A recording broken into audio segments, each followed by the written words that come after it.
نحمده ونصلي على رسوله الكريم صلى الله عليه وعلى آله وأصحابه أجمعين.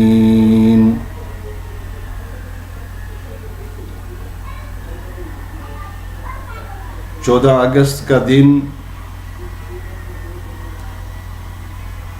برصغیر کے مسلمانوں کے لیے خصوصاً عید کا دن ہے. یہ وہ دن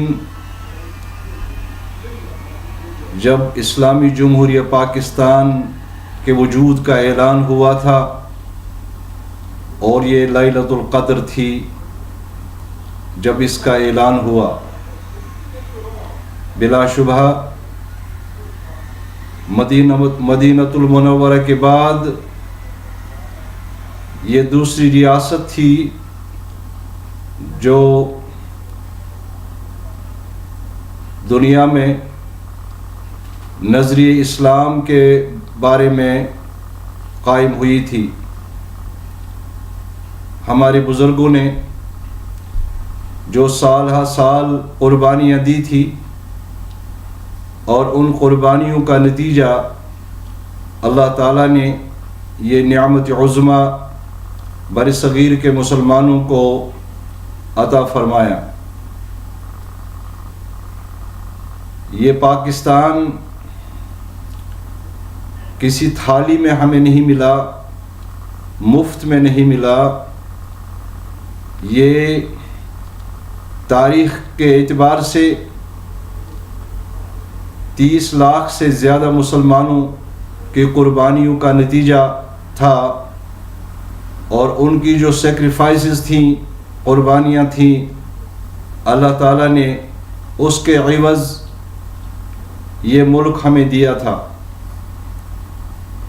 اور اس ملک کا آئین اور نظریہ جو تھا وہ اسلام تھا. گویا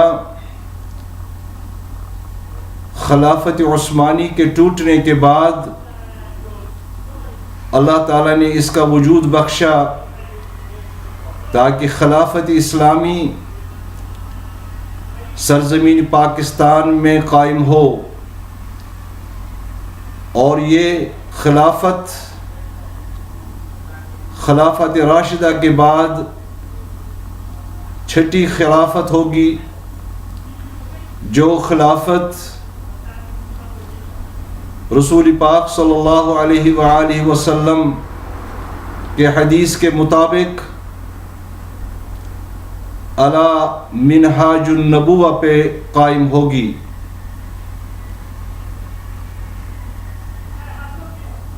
بدقسمتی سے آج تک پاکستان میں وہ مقصد ہم نے حاصل نہیں کیا جس مقصد کے لیے اللہ تعالیٰ نے ہمیں یہ عنایت فرمائی تھی کہ یہ ملک قائم ہوا تھا. مصور پاکستان علامہ اقبال جو تصور انہوں نے دیا تھا اور جس کا اعلان انہوں نے اعلیٰ آباد کے ایک جمع غفیر میں کیا تھا، دو نظریہ پاکستان، دو قومی نظریہ انہوں نے دیا تھا کہ ہندوستان میں جو کروڑوں مسلمان ہیں ان کے لیے ایک وطن ہونا چاہیے جس وطن میں رہ کر وہ نہ صرف اس کی حفاظت کریں بلکہ عالم دنیا کے مسلمانوں کا تحفظ اور ان کی حمایت اور مدد ہر وقت اس ملک سے ہوگی. میرے نوجوان پاکستانی نوجوان دوستو، آج کشمیر میں جو ظلم ہو رہا ہے ہمیں سمجھ نہیں آتا کہ پاکستانی حکمراں خاموش کیوں ہیں. یہ پاکستان اب ایک نیوکلیئر پاور ہے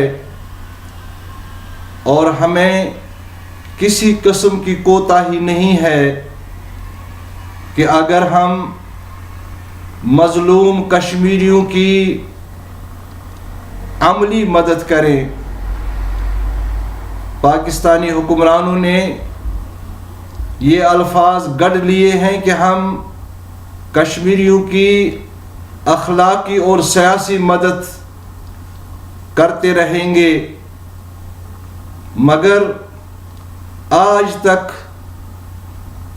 18 بار یونائٹڈ نیشن نے اس کو ایکسیپٹ کیا، جہاں ہندوستان نے اس پر تسلیم کیا اور سائن کیے، دستخط کیے، تو پاکستان کے پاس اور کوئی نہیں ہے جو اس میں کوئی پیش رفت کر سکتا ہے۔ پاکستانی حکمرانوں کو اس وقت چاہیے کہ وہ جھنجھوڑ دیں یو این او کو، اقوام متحدہ کو، اور وہ انڈیا سے یہ کہہ دیں کہ کشمیری تنہا نہیں ہیں، جن کی آنکھوں کی روشنیاں تم ضائع کر رہے ہو، جن کو بے دردی سے تم قتل کر رہے ہو، جن کے بچوں کو تم ذبح کر رہے ہو، وہ تنہا نہیں ہیں۔ ان کو برملا یہ اعلان کرنا چاہیے کہ ہندوستان کے ساتھ آنکھیں دکھا کر بات کرنی چاہیے پاکستان کو۔ میرے دوستو، یہ ملک ہم جانتے ہیں، اس ملک کے عوام، اس ملک کے لوگ ہر وقت روتے ہیں جب دنیا کے مسلمانوں پر کوئی عتاب آتا ہے، صرف پاکستانی آنکھ روتی ہے۔ مگر آج یہ مجرمانہ خاموشی پاکستان کی، اگرچہ پاکستانی میڈیا اچھی کوریج دے رہا ہے، لیکن پاکستانی حکمرانوں کی روایتی خاموشی جو ہے وہ معنی خیز ہے، اور اس کی جتنی مذمت کی جائے اور وہ کم ہے۔ بارک اللہ لنا ولکم فی القرآن العظیم وإیاکم بالآیات والذکر الحکیم۔ ہمیں دعا کرنی بھی چاہیے کہ یا اللہ کشمیری مسلمانوں کو اپنے مقصد میں کامیاب فرما دے، آمین یا رب العالمین۔